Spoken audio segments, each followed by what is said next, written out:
Mesdames et messieurs de la presse, chers citoyens, merci d'être encore là aujourd'hui, répondant à l'appel de l'ensemble des travailleurs de Dakar Dem Dikk, comme vous le faites à l'accoutumée. Récemment, vous avez été très présents lors de la journée de port des brassards rouges. Aujourd'hui encore, vous venez consolider encore votre présence pour s'enquérir réellement des préoccupations réelles des travailleurs de Dakar Dem Dikk. Donc, partenaires sociaux, travailleurs, vous remercie pour la diligence. Aujourd'hui, la conférence de presse est axée sur différents points. Comme l'a dit notre camarade, sur les conditions inhumaines de travail à Dakar Dem Dikk, dans nos différentes structures, dépôts, gares et terminus. L'absence d'un accord d'établissement qui, depuis 25 ans déjà, nous courons derrière un accord qui tarde à être consolidé. Une rémunération de services publics qui est déconnectée réellement de nos besoins en termes d'exploitation qui doivent permettre aux Sénégalais d'avoir une mobilité permanente à Dakar et partout dans les régions. Mais également, un manque de matériel qui doit nous servir de base de travail, qui manque déjà, mais qui est également défaillant par manque de pièces de rechange et de politique réelle de maintenance de l'ensemble des véhicules défectueux. Mais également, l'absence de patrimoine bâti. Comment vous pouvez concevoir une société déjà qui a 25 ans d'existence et qui en réalité ne possède ni de bâtiments ou d'infrastructures dans nos différentes structures à l'externe où nous continuons à exploiter et à servir les Sénégalais. Au-delà de nos deux dépôts, l'autre est fonctionnel en réalité, mais l'autre, c'est une catastrophe de nature humaine qui persiste. L'autre également, nous sentons comme travailleurs. Nous avons un mandat public qui est quotidien au service des Sénégalais. Aujourd'hui, avec des salaires précaires, nous avons dit, comme tous Sénégalais au service du public, nous avons droit à une indemnité de logement. Nous sommes venus appuyer l'aspect social au-delà de nos salaires indécents. On n'est pas là aujourd'hui pour attaquer qui que ce soit. On n'attaque pas une direction, on n'attaque pas un directeur, mais on est là pour alerter. Comme la loi l'autorise aujourd'hui même, parce qu'une loi a été consacrée pour protéger des lanceurs d'alerte. Et je crois que les partenaires sociaux, syndicats et autres activistes sont les premiers qui sont interpellés au niveau des entreprises pour alerter sur la situation des travailleurs qui ont un mandat public à gérer. Aujourd'hui, nous dénonçons un système qui s'est installé à Dakar Dem Dikk, qui demeure, qui persiste. Un système, en réalité, quand on parle de système, c'est le modèle de management qui n'arrive pas à opérer de changements réels. Un modèle de gestion qui maintient les travailleurs dans un système d'exploitation des travailleurs et non pas dans un système de gestion du capital humain. Un système qui continue de maintenir les travailleurs dans des conditions inhumaines de travail. Et ça a fini d'affecter la santé des travailleurs. Ça a fini même de déteindre l'image de Dakar Dem Dikk dans nos différentes structures. Un système qui continue à maintenir, et malheureusement, les différents directeurs qui se sont succédés, malheureusement, maintiennent ce même système.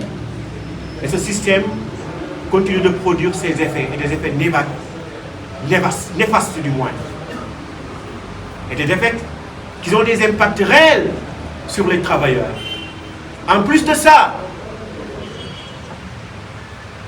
sur le plan social, sur le plan de la rémunération, malgré ces conditions difficiles de travail, nous avons des salaires indécents qui n'arrivent pas à couvrir nos besoins les plus primaires. Au-delà de ces salaires indécents, mais des sanctions abusives sont maintenues sur les travailleurs, allant de la coupure des salaires excessifs qui finissent de maintenir une précarité au niveau des familles des travailleurs. Les gens n'arrivent plus à gérer les besoins les plus primaires pour leurs enfants, leurs épouses. Parce que déjà, on nous maintient dans des conditions de travail inhumaines qui avaient déjà suscité une alerte au niveau de l'inspection du travail, au niveau de la caisse de sécurité sociale, pour venir faire une visite au niveau des différentes structures de la Dakar. Aucune réaction n'a été prise, aucune décision n'a été prise pour réparer ce préjudice. Et les travailleurs continuent à travailler dans ces conditions pénibles. Des horaires de travail qui ne sont pas flexibles, qui nuisent à la santé des travailleurs. Des horaires qui ne correspondent plus aux réalités de l'exploitation. On n'a pas d'air de repos dans les différentes structures. Même pour l'eau potable dans les dépôts, allez à Thiaroye, on n'a même pas une goutte d'eau potable pour les travailleurs. Et malheureusement, l'image qu'on montre dans Dakar Dem Dikk, c'est une autre image qui ne traduit pas la réalité intérieure de Dakar Dem Dikk. Parce qu'il y a des gens qui veulent s'affasonner une image, qui veulent montrer un Dakar Dem Dikk qui est rayonnant, alors qu'à l'intérieur, les gens souffrent. À l'intérieur, Dakar Dem Dikk s'enfonce. À l'intérieur, Dakar Dem Dikk s'effondre. À l'intérieur, des valeurs qui maintenaient les travailleurs, qui motivaient les travailleurs, disparaissent. Et ça finit de montrer à l'égard des Sénégalais qu'il y a deux Dakar Dem Dikk. Dakar Dem Dikk des privilégiés et Dakar Dem Dikk de ceux qui souffrent. Dakar Dem Dikk de ceux qui détiennent les emplois de base. Et c'est une triste réalité. Un confort insolent parmi les cadres et autres, le désarroi qui s'installe parmi les conducteurs, receveurs, techniciens, bagagistes, contrôleurs, caissiers, agents de sécurité, qui vivent des situations de détresse au quotidien. Parce que le modèle de management est défectueux. Le management ne répond réellement pas aux besoins des Sénégalais. Dans les bus, vous le constatez, vous prenez les bus comme les travailleurs qui travaillent. Mais les conditions avec cette chaleur infernale, c'est inhumain. Les travailleurs souffrent. Chaque jour, on peut dénombrer receveurs ou conducteurs qui contractent des malaises, des clients qui tombent chaque jour comme des mouches. Parce qu'il y a une chaleur suffocante à l'intérieur du bus par manque d'aération, par manque de système de ventilation qui permettrait aux gens. Parce qu'on a un matériel défaillant, un matériel insuffisant, ce qui fait que nos bus sont extrêmement bondés et n'arrivent pas à les exploiter de manière optimale et à répondre aux besoins de la convention de concession et de cahier de charges qui nous avec le CETUD. Et cette situation continue à ternir l'image de la société. Une société qui emploie plus de 3000 travailleurs, qui doit desservir 15 départements et des communes. On a moins de 170 véhicules qui roulent au quotidien à Dakar. Alors qu'on avait un besoin de 1400 véhicules pour faire normalement notre travail et mailler l'ensemble du réseau, à Dakar comme dans les régions. Mais aujourd'hui, on se retrouve avec moins de 170 bus urbains. Comment pourrait-on exploiter convenablement ces bus et rendre aux Sénégalais une mobilité permanente? C'est cette situation que l'on vit au quotidien. Et la direction générale, par son système de management, a une responsabilité vis-à-vis de cela. Est-ce que les travailleurs peuvent continuer à vivre dans des conditions réelles qui ne favorisent pas la performance de l'entreprise? C'est une tromperie qui montre que le Dakar Dem Dikk est rayonnant, mais c'est faux. Dakar Dem Dikk se consume. Et l'État est entièrement responsable de cette situation. D'autant plus qu'il a créé des sociétés parallèles qui nous concurrencent. Des sociétés parallèles qui finissent même de mettre Dakar Dem Dikk dans une situation de quasi-faillite. Si on n'a pas de matériel, on n'existe plus. Comment l'État peut mettre 419 milliards pour le BRT, pour un tronçon de quelques kilomètres? Comment l'État peut prévoir d'injecter encore 267 milliards pour un programme de réseau de circulation de transport collectif appelé RTC, pour créer 103 lignes pour desservir la lointaine banlieue, alors qu'il y a une société mère qui a fait 25 ans et qui peine à exister. On nous avait programmé. On nous avait promis depuis 2020 1400 bus avec un projet Iveco. 5 ans après, on n'a reçu que 293 bus. Et plus de 100 véhicules sont actuellement défaillants, immobilisés, faute de matériel, de pièces de rechange et de gestion optimale de ces véhicules-là. À qui la responsabilité? Nous souffrons énormément.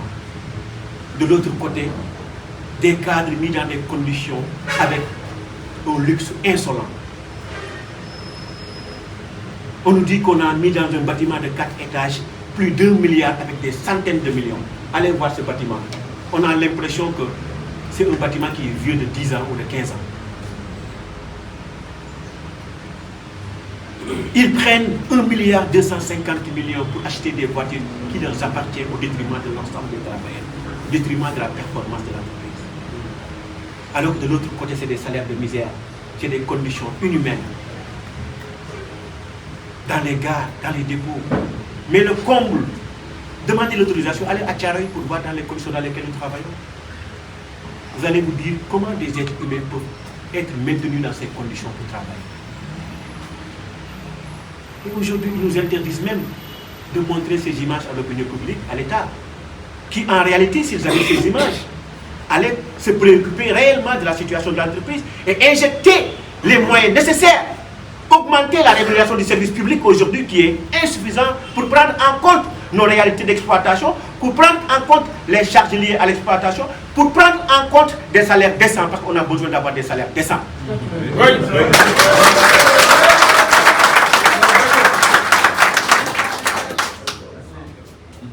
C'est triste, mesdames et messieurs. Et quand on alerte, on nous fait des ennemis. Et forcément, vous allez vous attendre à des répercussions. Mais malheureusement, nous sommes préparés à cela. Alerter, c'est pour qu'on améliore.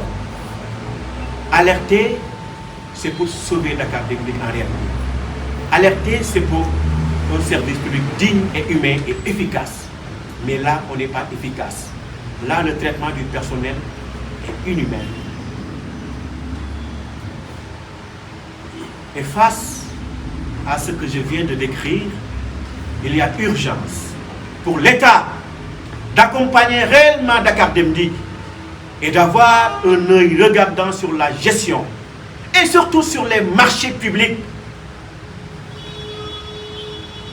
Un bâtiment où on a injecté 1 milliard.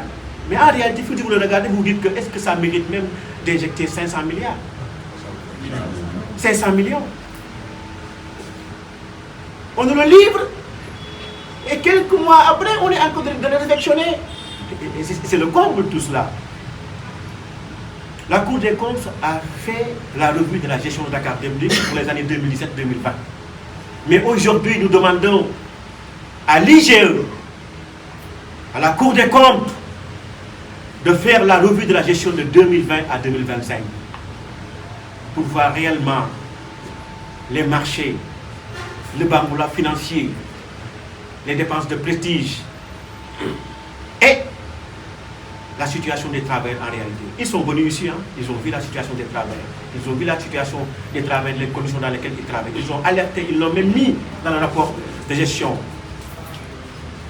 Le président de la République a dit concernant l'accord d'établissement en 2024, enclenchant les dynamiques sociales en disant il faut dans les sociétés publiques et parapubliques, même dans le secteur privé, des accords d'établissement qui aident à garantir la paix sociale et la durabilité économique et sociale des travailleurs.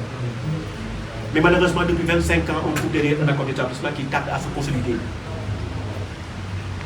Prétextant un bonus qui n'a pas une obligation réglementaire.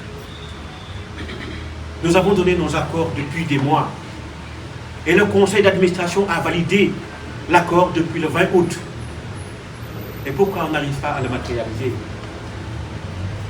Ça pose problème.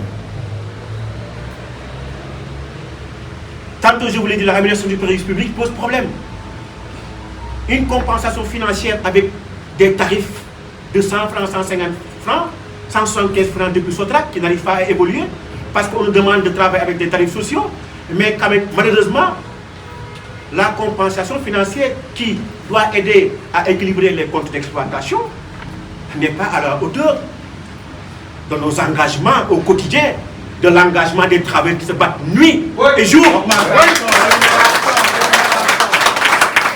Des travailleurs qui se lèvent à 3 h du matin pour pouvoir servir des gens avec tous les dangers, agressions physiques et verbales des clients et autres.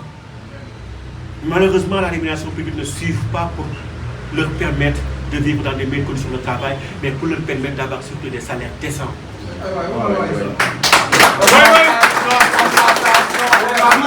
Nous exigeons de meilleures conditions de travail. Nous exigeons un accord d'établissement qui doit être signé avant la fin du mois. Nous exigeons la poursuite du programme d'acquisition des 1400 véhicules Iveco et qui ne demande qu'un financement de 200 milliards. Ailleurs, on a mis 419 milliards pour le BRT pour un seul tronçon. Et ils envisagent encore de nous concurrencer avec un nouveau projet RTC, ce titre qui doit être la dynamique de régulation de l'ensemble des transports terrestres, avec un fonds de développement du système des transports terrestres et complice pour noyer Dakar Dem Dikk. Et nous disons non.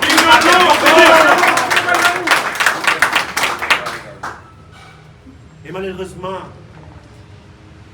ce que la Constitution nous consacre, la liberté syndicale, la liberté d'opinion, on nous l'interdit à Dakar Dem Dikk.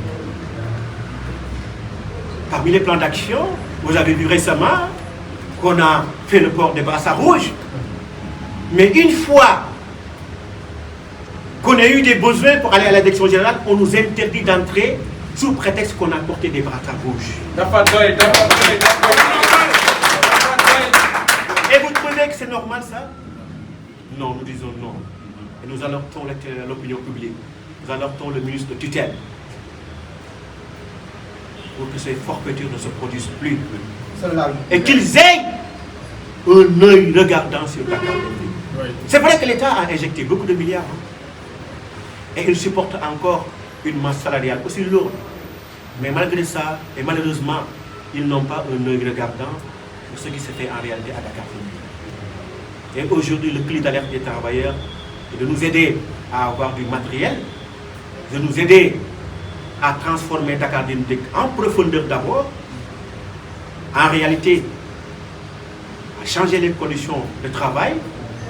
Et au-delà de ces conditions de travail, ils vont permettre aux travailleurs d'être performants dans leurs différents corps de métier et de pouvoir supporter l'ensemble des projets. On a beaucoup de projets, mais les projets ne peuvent pas prospérer parce que les travailleurs sont malades, psychologiquement et physiquement.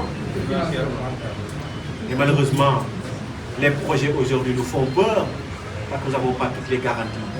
La communication manque, la transparence manque, et le financement de ces projets est lourd, et nous demandons un accompagnement de l'État. L'indemnité de logement, aujourd'hui, est une préoccupation de ceux qui officient pour le service public. Il ne peut pas y avoir deux types de Sénégalais. Nous sommes des Sénégalais comme tout le monde. Nous sommes au service au quotidien des Sénégalais. Et malheureusement, ce qui nous affecte en réalité les usagers. Aujourd'hui, on a constaté qu'ils commencent à s'organiser en association de consommateurs d'usagers de Dakar Dem Dikk. Et les mêmes difficultés que nous avons au quotidien, c'est ce qu'ils sont en train de vivre dans le bus actuellement. On a déjà dénombré 2 morts dans nos bus à cause de ces fortes chaleurs. 2 morts et c'est regrettable. Le directeur général l'a dit même. Les bus qu'on a acquis, on ne les a pas commandés, on est allé trouver des bus qui sont déjà prêts et qui étaient préparés pour des normes européennes parce qu'il fait froid là-bas. On les a achetés et qui ne correspondent pas aux réalités d'exploitation en Afrique, plus précisément au Sénégal. Ce qui fait qu'aujourd'hui, on suffoque et les usagers suffoquent dans les bus et déjà avec le manque criant de matériel, les bus sont surchargés, Maintenant, on nous parle de maladies impox qui commencent à rallier des différentes localités du Sénégal. Regardez les conséquences que ça doit faire. Donc, c'est une alerte des travailleurs, ce qui fait qu'aujourd'hui, on a réuni la presse pour leur parler de l'ensemble de ces 7 points que vous avez aujourd'hui. Il y a le communiqué de presse qui prend en compte tout cela. Donc, l'indemnité de logement, même s'ils n'arrivent pas à le généraliser pour les travailleurs de Dakar, mais qu'ils l'octroient aux ayants droit qui sont affectés dans les différentes localités de Dakar pour continuer à péter le service public. L'inspecteur du travail avait donné des injonctions par rapport à cela, mais ils n'ont collé du point, ils n'ont rien respecté par rapport à cela. Donc, encore une fois, je crois que c'était le cri de cœur des employés de Dakar Public. Je crois qu'en complément, vous avez le communiqué qui, par cohérence par rapport au point qu'on vient de dégager, vous avez les informations nécessaires. Je crois que vous allez compléter le temps que nos camarades s'expriment en Wolof et éventuellement si vous avez d'autres questions par rapport à